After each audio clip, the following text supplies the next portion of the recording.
Hi, this is Grandma Laurie. Today's story is the Maximum Murph Detective Agency. Sadie's moving.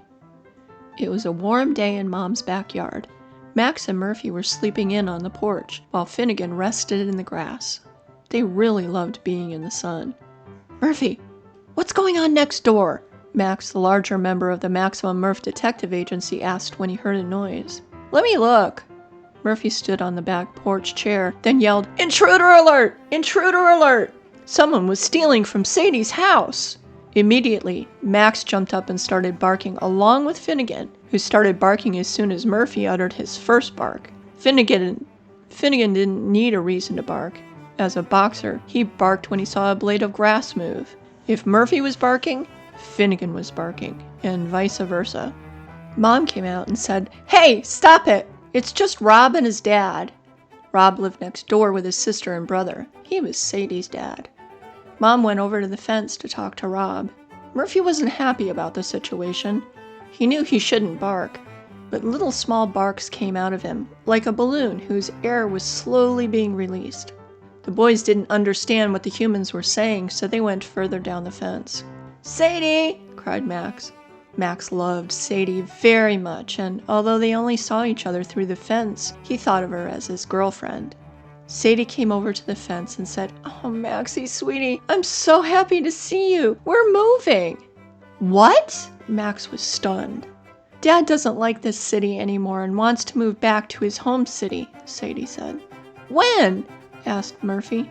"Today," Sadie replied. "Today?" Max could barely get the word out. "That's why there are all the cars and trucks in front of the house." Sadie was almost getting teary-eyed the more she talked.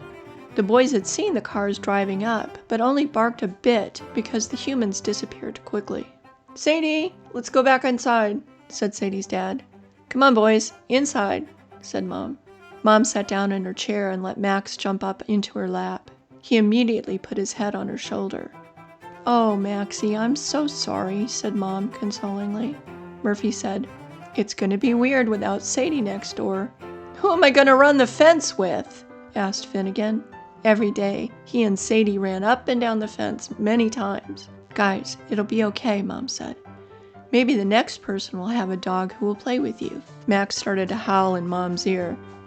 "Max," Mom yelled, rubbing her ear, "you're going to make me deaf in my good ear. Off!"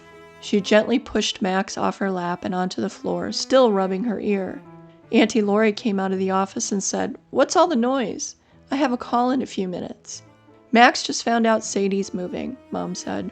"Oh no," said Auntie Laurie, coming over to rub Max's ears. "I'm so sorry, Maxie," she said. "I know how much you loved her. Maybe the new people will have a dog too." Max gave Auntie Laurie a look as if to say, "No one can replace Sadie, silly." After dinner, the boys went outside and sat on the porch, looking toward Sadie's now empty house. "I'm really going to miss her, Bud," Max said. "I know," said Murphy, putting his paw on Max's. "At least you still have me," Murphy said with a smile. Max just smacked him with his big paw, and they both laughed. This has been Grandma Laurie. Thank you so much for joining me. I hope you enjoyed the story. The link to the illustrations is in the description box. Thank you.